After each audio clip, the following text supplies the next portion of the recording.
Muy buenas tardes a todos los que se reúnen en esta tarde para escuchar de la palabra del Señor. Vamos a comenzar, como es costumbre, nuestra reunión cantando un himno, y es el número 500 de nuestros himnarios. Himno número 500, dice su primera estrofa: Señor, yo he prometido servirte con amor. Concédeme tu gracia, mi amigo y salvador.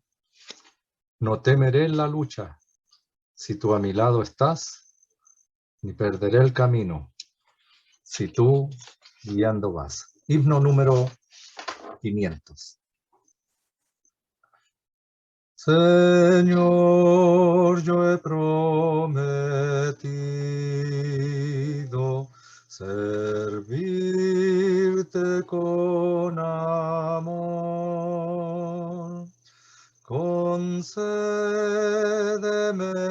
tu gracia, mi amigo y salvador. No temeré la lucha, si tú a mi lado estás, ni perderé el camino, si tú guiando vas. El mundo está muy cerca y abunda tentación. Suave es el engaño y es necia la pasión. Ven tú, Señor, más cerca, mostrando tu piedad, y escuda el alma mía de toda iniquidad. Cuando mi mente vague, ya incierta, ya veloz, concédeme que escuche, Señor, tu clara voz. Anímame si paro, inspírame también.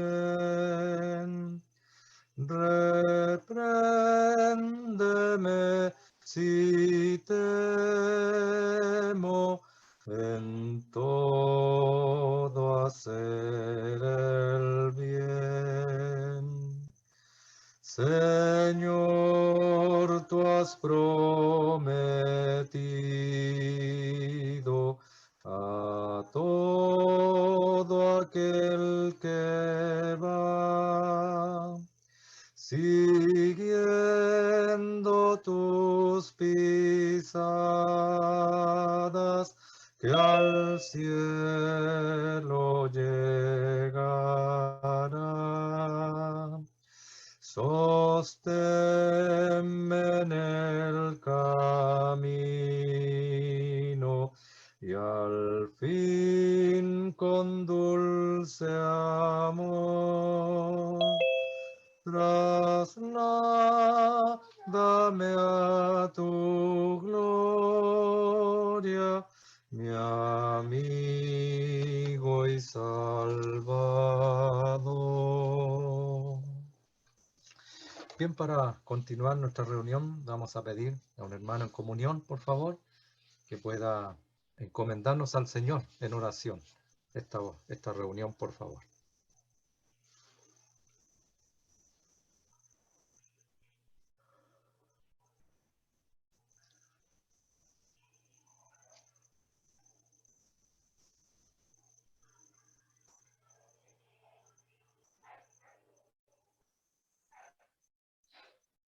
Padre nuestro,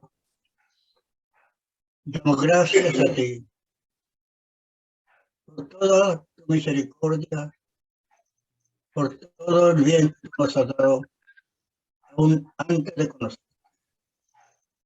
Es un himno muy conocido nuestro, y es lo que nosotros dijimos en un principio. Hemos prometido servirte, pero tú sabes que no lo hemos hecho como tú quieres. Pero en tu misericordia nos tienes en pie para que por tu palabra podamos ir enmendando todo lo que realmente no hemos podido hacer.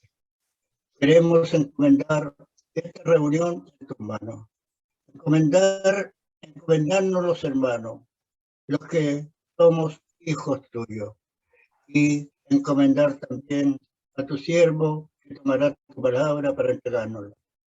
Padre, como quisiéramos que muchos más se pudieran conectar, que muchos más, Padre nuestro, amaran estos momentos de poder estar en la presencia tuya escuchando tu palabra. Pero tú sabes todas las cosas y queremos que comprendas a cada uno de nosotros. Encomendamos a nuestros hermanos y hermanas que están enfermos para que tú las bendigas, las ayudes y alivies su dolencia. Igualmente a sus familiares. Padre, gracias por esta nueva oportunidad que nos da. Bendice a tu Hijo, que tomará tu palabra, y a nosotros que la escuchemos. Gracias en el nombre del Señor. Amén. Amén, Señor.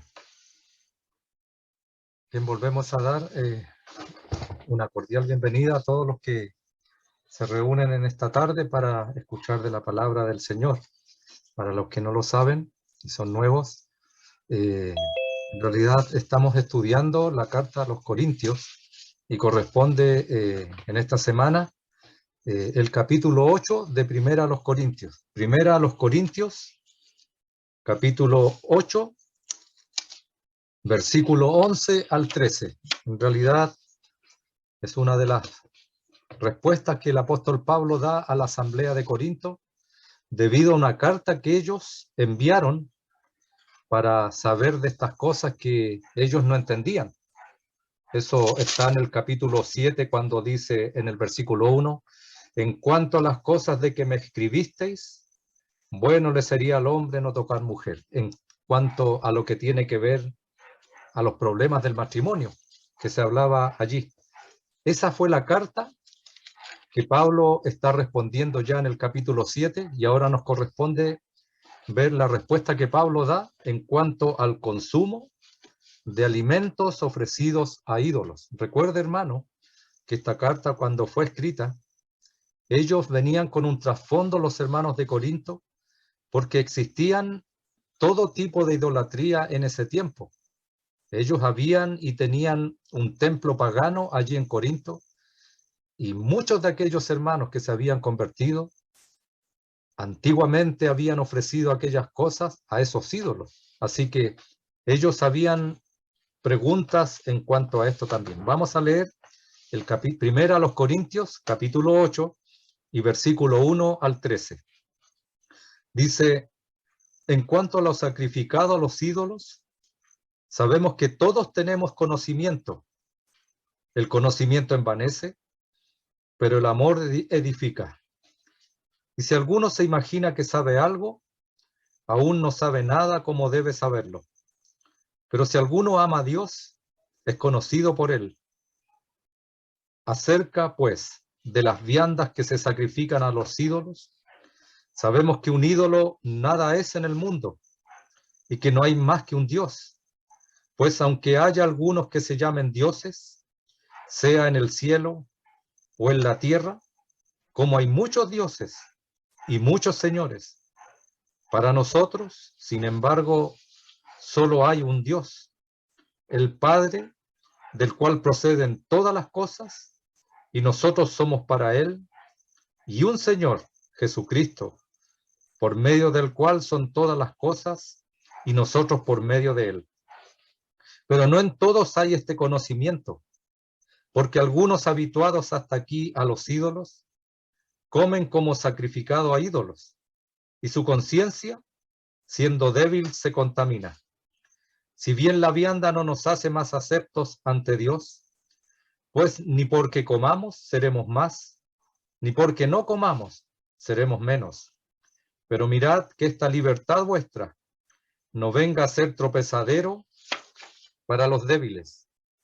Porque si alguno te ve a ti, que tienes conocimiento, sentado a la mesa en un lugar de ídolos, la conciencia de aquel que es débil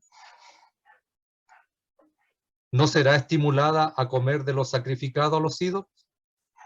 Y por el conocimiento tuyo se perderá el hermano débil por quien Cristo murió. De esta manera, pues, pecando contra los hermanos e hiriendo su débil conciencia, contra Cristo pecáis. Por lo cual, si la comida le es a mi hermano ocasión de caer, no comeré carne jamás, para no poner tropiezo a mi hermano. Hasta allí, y que el Señor agregue su bendición a su palabra. En realidad, hermano, aquí el problema no es que Pablo está diciendo que algunos puedan comer carne y otros se vuelvan vegetarianos. No es el tema. El tema en realidad tiene que ver con lo que era ofrecido, esas carnes que eran ofrecidas a los ídolos paganos en ese tiempo. Y como ya lo decía, ellos tal vez estaban acostumbrados a aquello y quedaron con aquellas cosas en su vida. Tal vez aquellas cosas en algún momento en su vida fueron pesando y tal vez les hicieron volver un poquito atrás y querer cometer aquellas cosas que no era debido hacer. Bueno, aquí los capítulos 8 al 10, de los que habremos de leer, traen a colación lo que tiene que ver con la libertad cristiana. Ese es el tema. Los capítulos 8, 9 y 10 tienen que ver con nuestra libertad cristiana que ya poseemos. El día que nos convertimos al Señor, fuimos libres. Cristo mismo lo dijo: si Cristo os libertare, seréis verdaderamente libres. Ya no existía el paganismo como existía en Corinto. Ya ellos no tenían que ir nunca más a aquellos templos que antiguamente ellos visitaban y hacían. También lo mismo les ocurrió a los hermanos de Tesalónica. Ellos con aquellos dioses que tenían del Olimpo, que miraban ya a su manera, ya como antes ellos servían a todos aquellos dioses griegos y miraban el Olimpo desde lejos pensando, allí estaban aquellos dioses que antes nosotros también creíamos y venerábamos. Eso se terminó, se acabó cuando conocieron al Señor Jesucristo por medio del Evangelio que llegó a sus vidas. Y si nosotros podemos ver en el capítulo 8, habla o tiene que ver algo en cuanto al hermano con conocimiento. Tiene ese hermano que aprender a ceder su derecho a comer debido al peligro de violar la conciencia de su hermano más débil. Ese es el tema. Y de pecar contra Cristo, porque lo que ya hemos visto. En el capítulo 9, Pablo demuestra que había renunciado a su derecho dado por Dios de ser mantenido para no poner obstáculo alguno al Evangelio. Es una muestra del amor que tenía Pablo, aún en esas circunstancias, siendo que él tenía el pleno derecho de recibir de las ofrendas de los hermanos. Pero él se privó de aquella cosa por una razón: por amor a esos hermanos, por amor a aquellas almas y de no poner tropiezo a aquellos hermanos, los débiles, como se les menciona aquí. Y en el capítulo 10 llama la atención primero a la experiencia de los hijos de Israel y advierte que la participación en fiestas idolátricas podría llevarlos bajo el juicio divino. En segundo lugar, que la comunión con los idólatras es incompatible con la sagrada comunión que gozamos. Finalmente, expone ciertas líneas respecto a la compra y a comer con un incrédulo. Solamente estamos haciendo una reseña de lo que habrá de venir, que también tiene una cierta relación a lo que Pablo quiere dejar claro en este capítulo. El amor versus el conocimiento. Amor y verdad. La existencia del templo pagano en Corinto, con su extendida idolatría, creaba muchos problemas para los santos en Corinto. La situación más o menos era la siguiente: un adorador pagano ofrecía un animal a un dios pagano. Una parte del mismo era presentada al ídolo. Los sacerdotes recibían su parte. El ofrendante se quedaba con algo para celebrar una fiesta con sus amigos, y lo que quedaba se vendía en el mercado. En realidad, el cristiano se encontraba con un doble problema. ¿Debía él comprar esta carne? ¿No estaba contaminada por haber sido consagrada a un ídolo? ¿No sería él contaminado? Sentía instintivamente que aquello estaba mal. Él había dejado estas cosas atrás en su conversión. Podía recibir en realidad una invitación como sigue. Uno de aquellos ofrendantes o oferentes de aquel Dios podía decir en su invitación que le enviaba a aquel hermano: fulano de tal te invita a comer con él a la mesa de mi señor Serapis. Serapis era una deidad pagana. ¿Debía ir? Es la pregunta. ¿Podía comer carne ofrecida a un ídolo? Es la otra pregunta. Y la tercera, ¿no involucraría aquello un asociarse con la idolatría por no quedar mal con su vecino, al cual él conocía, al cual él saludaría, al cual tenía una relación de vecinos? Y tal vez el hermano quería ganarle para el Señor, y siendo amable con él, poder aceptar esa invitación. Esas son las preguntas que nacen en realidad en cuanto a esta situación que estaba pasando en Corinto. En realidad parece que acerca de esto, de esta cuestión que estamos viendo, las opiniones estaban divididas. En realidad habían dos bandos. Los había que decían: nada de transigencias. En otras palabras, no debe comprar su carne, no debe ir a la fiesta con esa persona, debe rechazar rotundamente aquella cosa. Comer con lo que había sido ofrecido a ídolos era equivalente a idolatría. Esa era la base de una parte que decía aquello. Luego estaba, por decir así, el partido liberal. Creían que el ídolo no era nada y que con la flamante luz del evangelio en sus vidas tenían libertad de comer, porque el ídolo realmente no existía. Ellos sabían en realidad que el único Dios que valía era el Dios verdadero, y el ídolo nada era. De modo que le habían puesto en realidad a Pablo una pregunta sumamente difícil. Su respuesta revelaría si él se banderizaba con uno o de los dos grupos. Pero en lugar de Pablo dar unas reglas y reglamentos, enuncia unos vitales e importantes principios que son aplicables a los cristianos incluso hoy. Veamos, hermanos, y desglosemos este capítulo. Versículo 1 dice: en cuanto a lo sacrificado a los ídolos, sabemos que todos tenemos conocimiento. El conocimiento envanece, pero el amor edifica. Aquí comienzan los enunciamientos de Pablo. ¿Y cuáles son los consejos que habrá de dar? Pablo comienza mostrando la superioridad del amor sobre el conocimiento. Como se ha señalado en la introducción, la expresión en cuanto a es la misma del capítulo 7, versículo 1, debido a la carta que ellos le escribieron.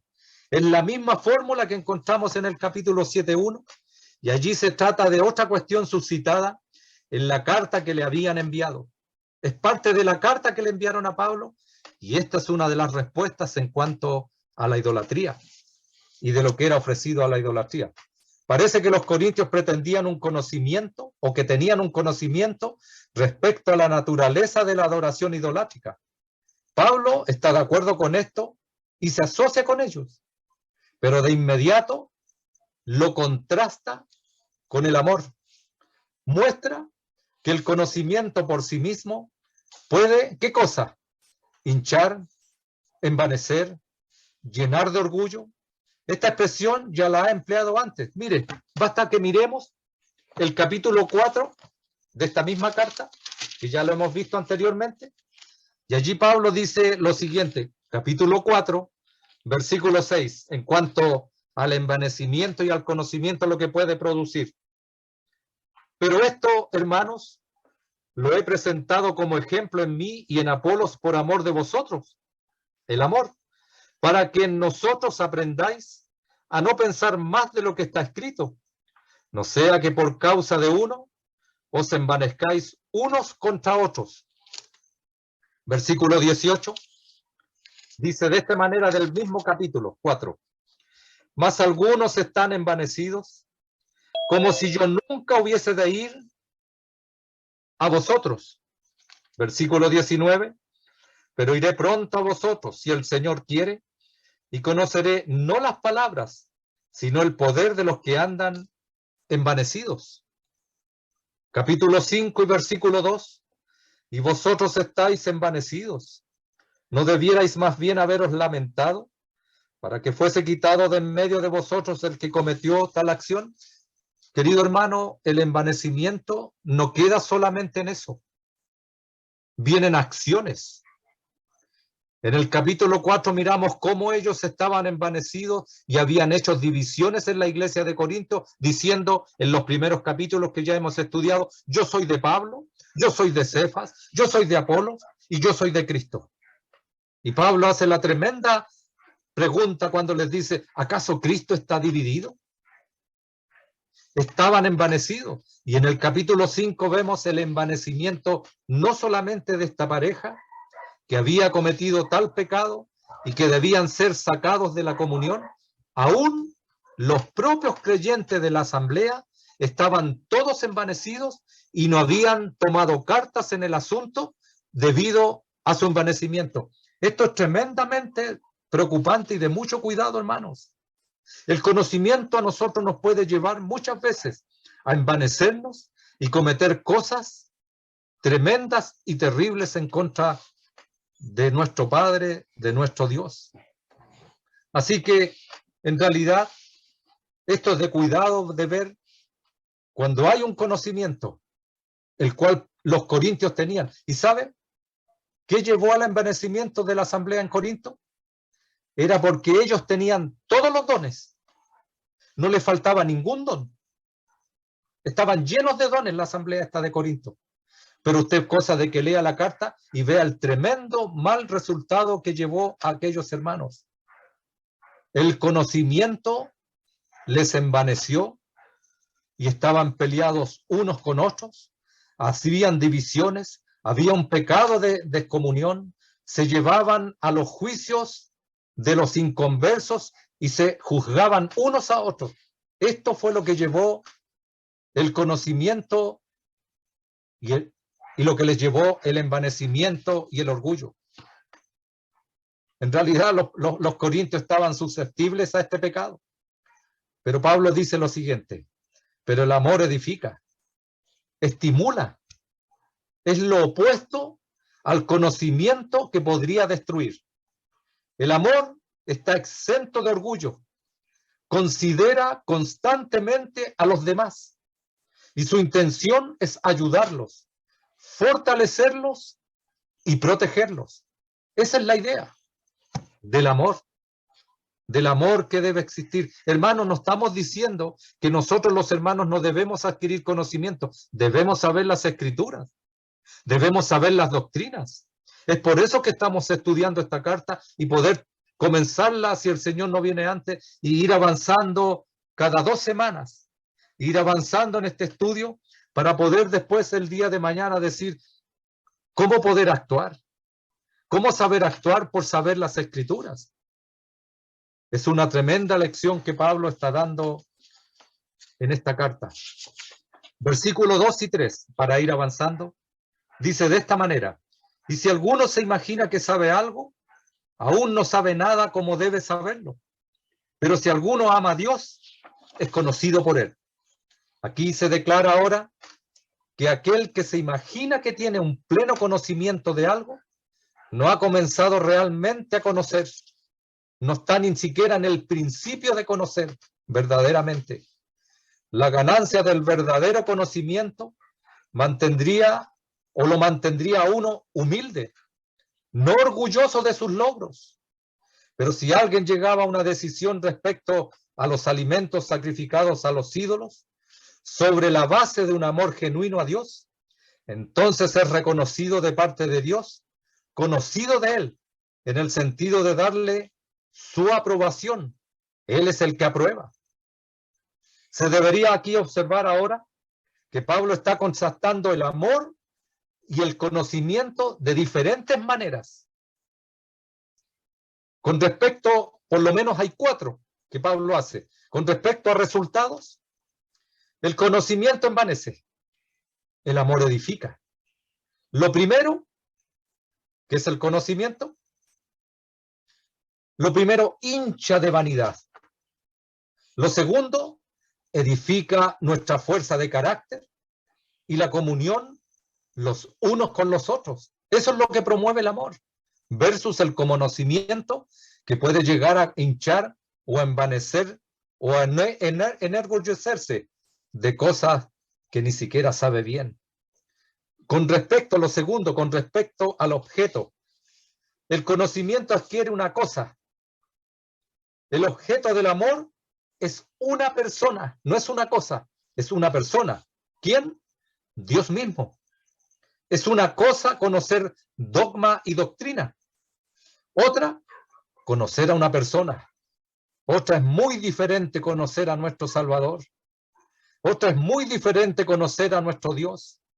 Otra es muy diferente conocer al Espíritu Santo que mora y opera en nuestras vidas hasta el fin del siglo. ¿A qué llama esto, querido hermano? Nos llama. Me incluyo al igual que usted, hermano. Debemos ser enseñados. Debemos conocer a la Trinidad que está en nuestras vidas. Y cuando eso ocurre, el amor edifica y se puede asociar uno con otro, con los hermanos, aunque surjan estos problemas. Aunque esté al lado de un hermano débil, y habremos de mirar más adelante a qué se refiere Pablo cuando dice el hermano débil. La tercera cosa con respecto a mí mismo. Si puedo adquirir conocimiento, llego a conocer una doctrina, pero nunca puedo conocerme a mí mismo. Pero si amo a Dios, lo conozco y puedo ser conocido por Él. Es una experiencia mutua, recíproca, una experiencia, querido hermano, de lo más enriquecedor. Qué importante es conocer a Dios, nuestro Padre. La pregunta es, hermano, ¿conocemos a Dios realmente? ¿Conocemos a nuestro Salvador? Él es nuestro Salvador ya. Y el Espíritu Santo es nuestro, que mora en nuestros corazones, pero ¿le conocemos plenamente? ¿O nos hemos ido por otro camino? Queriendo buscar en el conocimiento que puede llegar a envanecernos y por ende querer conocer a Dios. Querido hermano, es conocer a Dios, tiene que ver y son las repercusiones totalmente diferentes. No nos hace pelear con nuestros hermanos cuando conocemos a Cristo, cuando conocemos a Dios y cuando le damos plena libertad al Espíritu Santo en nuestras vidas. Actuamos movidos por el amor que Cristo tuvo. Mire lo que se dice del Señor. ¿No se le acusaba a él de comilón y bebedor? Viene al caso de lo que estamos viendo aquí. Este con pecadores come y a los recibe a los pecadores y con ellos come. De eso fue acusado el Señor. Él miraba en su amor de poder llegar a aquellas almas que estaban sin Cristo y fue acusado de aquello. Y la cuarta tiene que ver con respecto a la adquisición. La persona cree que conoce plenamente, aunque es una falsa pretensión. Esto nunca se podría decir del amor, porque se trata de una relación viva, en flujo y en crecimiento. El tiempo presente muestra que la persona ama a Dios siempre y en todo momento. El amor de Dios ha sido depositado en nuestros corazones cuando nos convertimos. La pregunta es si ese amor se ha desarrollado en nuestras vidas desde que nos convertimos. Hace 40 años, 30, 20, 5, un año, un mes. Ese amor ya ha sido depositado en nuestras vidas, pero debe irse desarrollando día tras día. Es conocer una persona, es conocer a Dios, es conocer a nuestro Salvador y permitir que el Espíritu Santo opere en nuestras vidas plenamente para que podamos vivir vidas más agradables a nuestro Dios, pero también así que podamos asociarnos con nuestros hermanos, a los cuales Cristo amó y murió por ellos. Versículo 4, avancemos por el tiempo. Dice, acerca pues de las viandas que se sacrifican a los ídolos, sabemos que un ídolo nada es en el mundo y que no hay más que un Dios. Pablo pasa ahora del amor a la verdad respecto a la deidad, volviendo al tema de comer cosas ofrecidas a los ídolos. Pablo en dos declaraciones pone entre comillas, como si Pablo estuviera citando de la carta que le habían enviado. Sabemos que un ídolo nada es en el mundo y no hay más que un Dios. Por lo que al cristiano respecta, el ídolo no es un verdadero Dios con poder, conocimiento y amor. Nosotros ya sabemos. Cuando vamos al Antiguo Testamento y nos habla que son ídolos que el hombre hace de un palo, los pone en algún lugar, los venera, y la Biblia es tan clara cuando dice, pero tienen oídos y no oyen, tienen ojos pero no ven, tienen boca pero no hablan. Son ídolos mudos, son ídolos muertos. Lo contrasta con el contrario de lo que es Dios, un Dios vivo y verdadero, y que escucha y que actúa en nuestras vidas. No hay una realidad que se corresponda con el ídolo. Tal como creía el adorador pagano, luego en el capítulo 10 y versículo 20 llamará la atención a lo que está tras el ídolo, a los demonios, porque lo que se sacrifica a los ídolos se sacrifica en realidad a demonios. No hay más que un Dios. En realidad es una reiteración de lo que dice el Antiguo Testamento en Deuteronomio, capítulo 6 y versículo 4.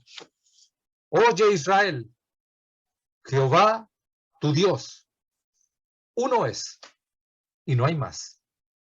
Oye Israel, Jehová tu Dios, uno es y no hay más.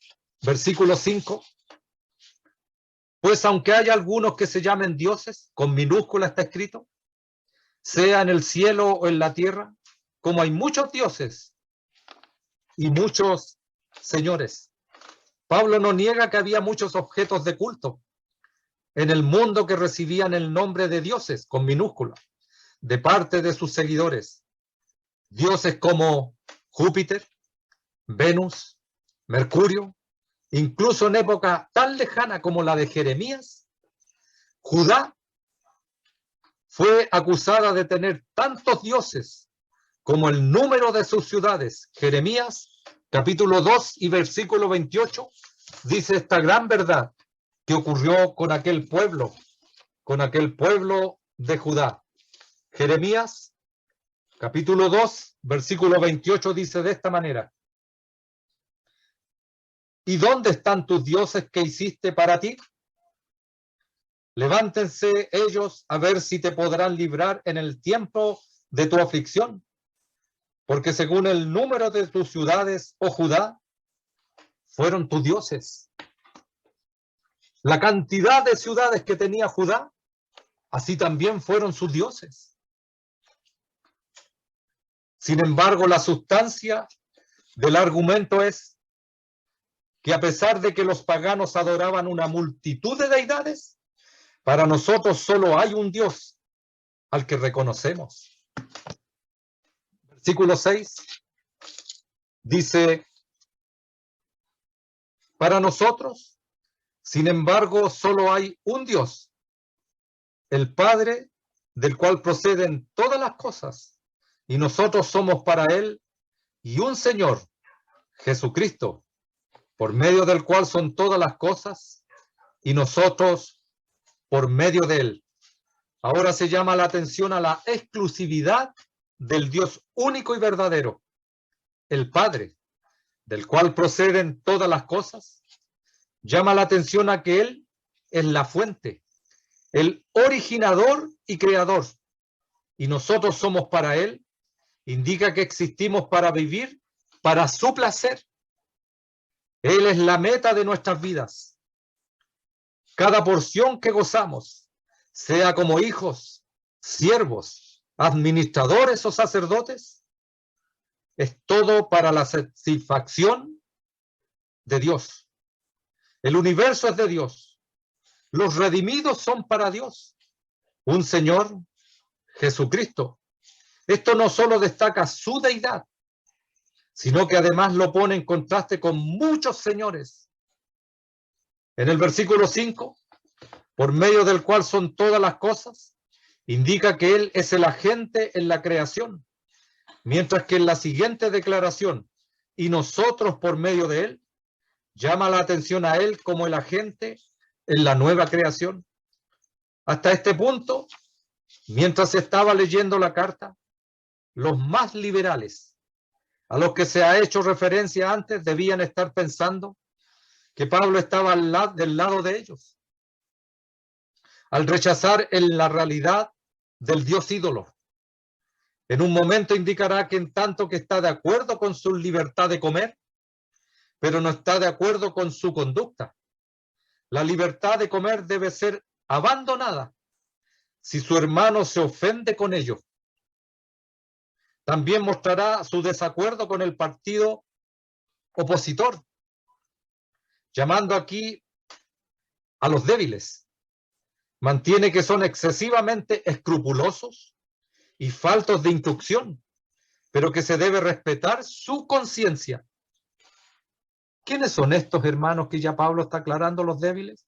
Hermano, mire, déjeme contarle una historia que sucedió hace muchos años y que tiene que ver con la conciencia, lo que Pablo ya está mostrando. Hermanos de Chile fueron a las asambleas de Argentina y llegaron a una gran conferencia a la Argentina.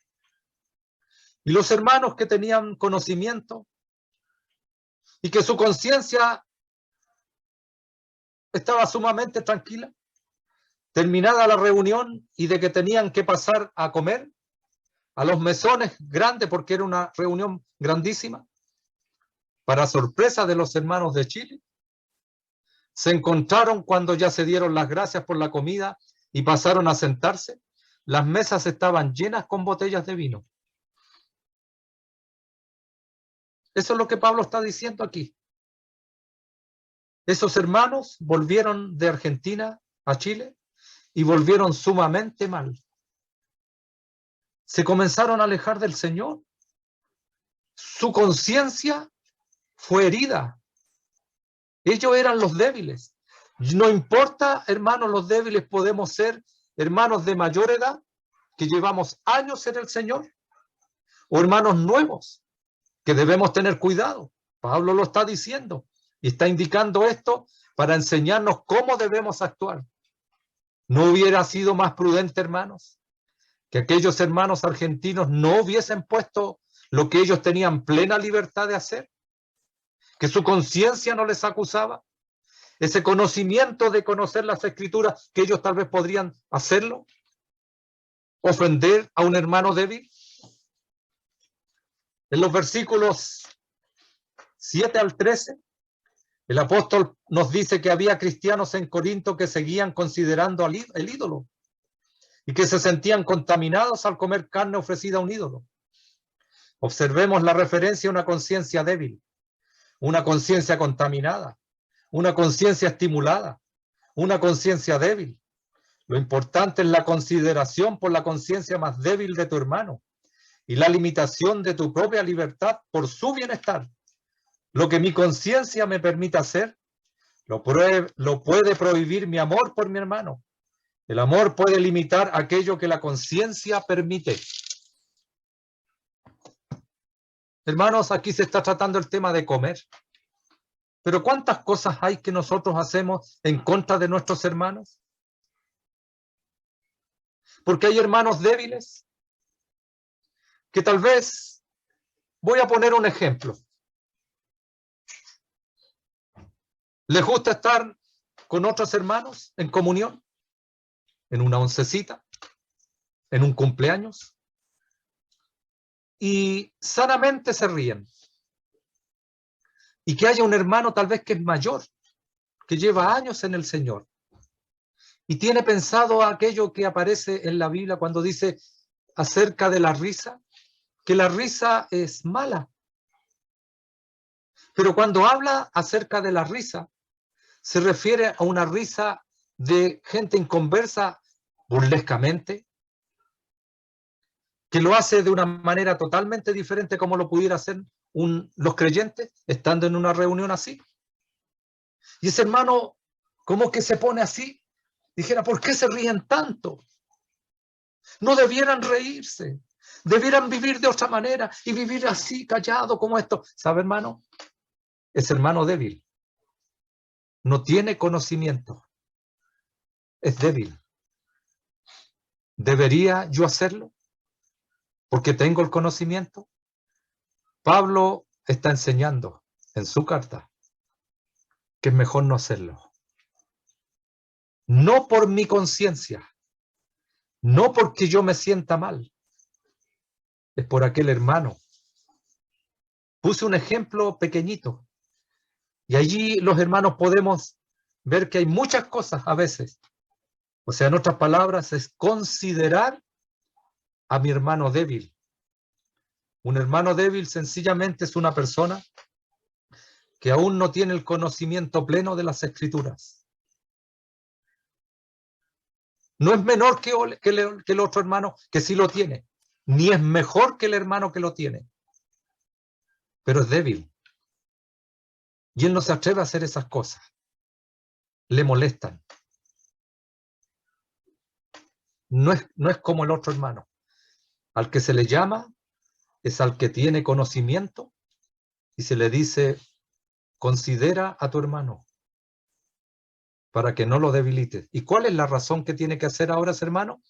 Es enseñar la Biblia para que ese hermano débil también llegue a un conocimiento pleno, para que pueda gozar de esta libertad que tenemos en el Señor. Versículo 7 dice, pero no en todos hay este conocimiento, porque algunos habituados hasta aquí a los ídolos comen como sacrificado a ídolos, y su conciencia, siendo débil, se contamina. Pablo indica ahora que no todos los que fueron convertidos del paganismo estaban claros en sus mentes acerca de la verdad de que el ídolo no tiene existencia real. No lo habían entendido así también los hermanos todavía. Los hábitos formados a lo largo de los años eran difíciles de desarraigar. Hermano, cuando usted se convirtió, ¿no es cierto que hubo muchas cosas en nuestras vidas que tuvimos que ir dejando de a poco? Ir dejando de a poco. ¿Cómo es posible que queramos nosotros, los hermanos que tal vez tenemos más conocimiento, querer influenciar al hermano y pasarlo a llevar en su conciencia débil?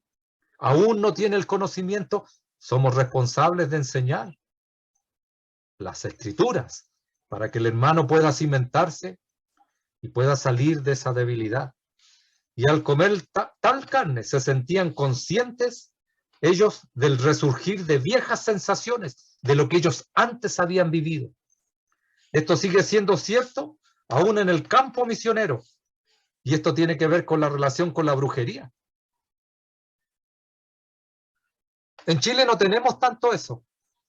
Pero yo conocí hermanos de Centroamérica, aún de Cuba, que son hermanos que esto abunda muchísimo lo que tiene que ver con la brujería. Y muchos de aquellos hermanos se convirtieron después de haber estado haciendo aquellas cosas.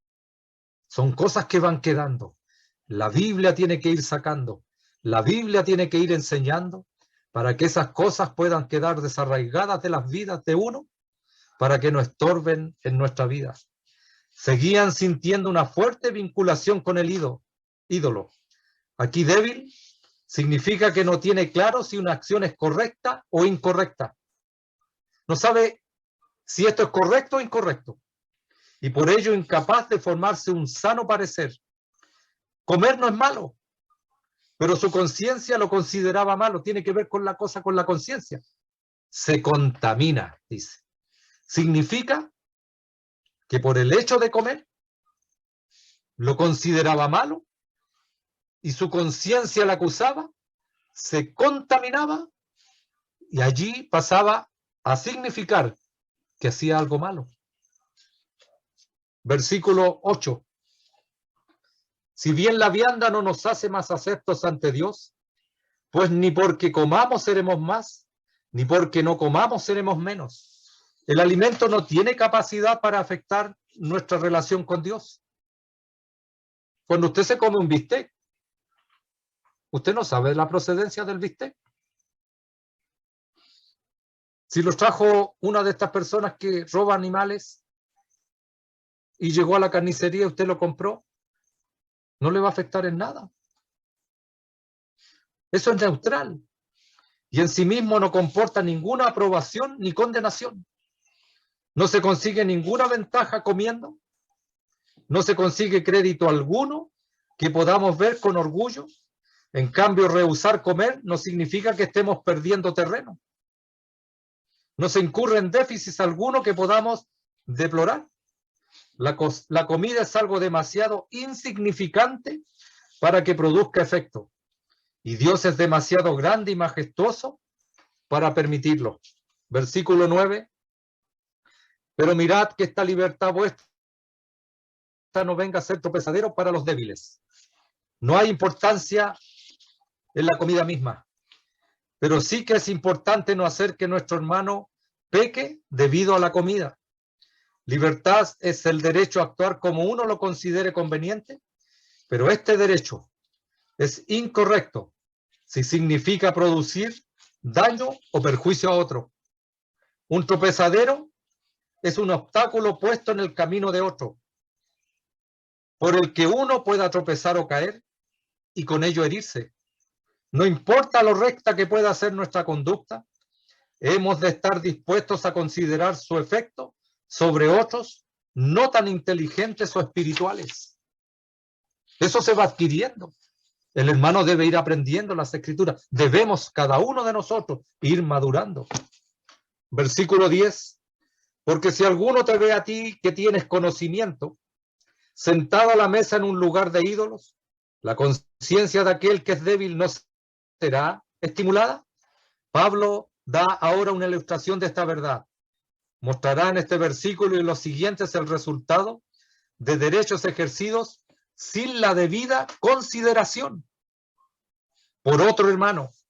Contempla al hermano más fuerte, al hombre de conocimiento, asistiendo a una fiesta en el templo de los ídolos. Un hermano débil lo observa y piensa que ha de hacer lo mismo, habrá de seguir el mismo ejemplo. Es estimulado, alentado, edificado a seguir el ejemplo del otro, pero en ello está actuando contra su conciencia. Pudiera ser que hubiera entre los corintios los que decían que era necesario actuar así y de este modo estimular a sus hermanos más débiles a vencer sus conciencias. Pablo nos mostrará ahora en el versículo 11 que este estímulo solo puede conducir a la destrucción, no es el camino correcto. El camino correcto es las escrituras bien enseñadas para que los hermanos puedan madurar y puedan actuar de mejor manera. Versículo 11, y por el conocimiento tuyo se perderá el hermano débil por quien Cristo murió. Mire qué importante es esto. Aquí la mayoría de los traductores que colocan el signo de interrogación al final del versículo 10, de modo que este versículo da el resultado a la respuesta del versículo 10. Su conocimiento del que se jactaba llega a ser un instrumento dañino para su hermano. La acción de ellos, en lugar de ser para edificación, resulta que es para demolición. actuando desde el conocimiento y no desde el amor. Su acción conduce al hermano al pecado. Se perderá es una expresión fuerte, pero no significa destrucción externa. No que el hermano se pierde, no que se pierde la salvación. No está en juego esto. Por cuanto la siguiente expresión indica que se trata de un hermano. Tiene que ver con un perjuicio grave infligido a su vida espiritual. Le dañamos, podemos dañar en su vida espiritual a un hermano débil. El efecto podría ser sumamente malo, por lo que respecta a un testimonio eficaz para Cristo. Se alejaría el hermano, es posible. El hermano ha sido alentado a obrar contra su conciencia y más allá de su fe. El que así ha sido perjudicado es una persona por la que Cristo ha muerto.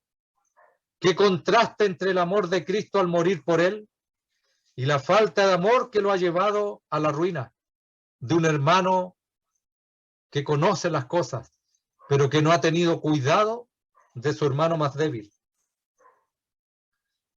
En realidad, hermanos, esto es sumamente importante. Aquí lo importante de esto es mirar por los demás hermanos. Versículo 12, ya el tiempo nos está pillando. De esta manera, pues, pecando contra los hermanos e hiriendo su débil conciencia, contra Cristo pecáis. Ahora se hace saber lo atroz de este pecado. El pecado contra el hermano débil era un pecado contra la comunidad como un todo. Y peor aún, un pecado contra Cristo. El Señor considera lo que se hace contra su pueblo como hecho contra él. Hiriendo significa golpeando y por ello herir. Débil describe la condición indefensa de la conciencia, incapaz de soportar el golpe. No lo pueden resistir. Son débiles. Alguien comenta, herir una conciencia débil es como pegar a un inválido. Otro dice, da una oportuna advertencia con estas palabras. Desde nuestro punto de vista en este día de la gracia, deberíamos hacer notar con mucho cuidado que el acto de poner tropiezo ante un hermano es algo que será considerado ante el tribunal de Cristo, hermano. Esto será considerado en el tribunal de Cristo, como lo dice Romanos capítulo 14. Es una advertencia saludable para todos nosotros. Versículo 13. Por lo cual, si la comida le es a mi hermano ocasión de caer, no comeré carne jamás, para no poner tropiezo a mi hermano. Pablo expone ahora su conclusión y el principio que le conduciría. Si comer carne es ocasión de tropiezo para su hermano, entonces, ¿qué haría Pablo? Renunciaría bien dispuesto a tal privilegio y derecho. Su interés por su hermano iría marcando tanto por el conocimiento, o sería marcado por eso, por el conocimiento que Pablo tenía, pero también marcado con el amor que él tenía. Al pasar a la primera persona que ocupa Pablo aquí, indica que está preparando a practicar su enseñanza. Lo hacía y lo hizo. No recibió dinero de los hermanos. Prefirió trabajar con sus manos haciendo tiendas para no ser obstáculo a los hermanos débiles que tenían todo el derecho de darle el dinero para que él se sustentara. Prefirió no hacerlo y lo dejó de lado. Lo que él enseñó, lo hizo. Se tiene que observar cuidadosamente que este versículo nos enseña que el hombre espiritual tenga que acomodarse siempre al menos espiritual. Se trata de cuestiones como las que se indican, por ejemplo, comer carne. En caso contrario, ¿qué ocurriría? Los legalistas impondrían sus posturas sobre todos y los llevarían ¿a qué cosa? A la esclavitud. El ejercicio de la consideración es la respuesta voluntaria de parte de un hermano espiritual al impulso del amor. Cuando la conciencia de otro puede ser contaminada, no a las exigencias de los no espirituales, La renuncia que Pablo de sus derechos en esta cuestión prepara el camino. ¿Para qué cosa? Para la mención de su renuncia de sus derechos en otro asunto que tenía que ver con el derecho de él como apóstol. Hermanos, esto fue dicho en Corinto. Pero si nosotros retrocedemos a Romanos capítulo 14, usted se dará cuenta que es algo que también pasaba en Roma. Romanos capítulo 14, versículo 1, dice el subtítulo, por lo menos en mi Biblia, dice así: los débiles en la fe. Los mismos que está hablando acá en Corinto. Recibir al débil en la fe, pero no para contender sobre opiniones, porque uno cree que se ha de comer de todo, otro, que es débil, come legumbres. El que come no menosprecia al que no come, y el que no come no juzga al que come, porque Dios le ha recibido. ¿Tú quién eres, que juzgas al criado ajeno? Para su propio Señor está en pie o cae, pero estará firme, porque poderoso es el Señor para hacerle estar firme. Uno hace diferencia entre día y día, otro juzga iguales todos los días. Cada uno esté plenamente convencido en su propia mente. El que hace caso del día, lo hace para el Señor. Y el que no hace caso del día, para el Señor no lo hace.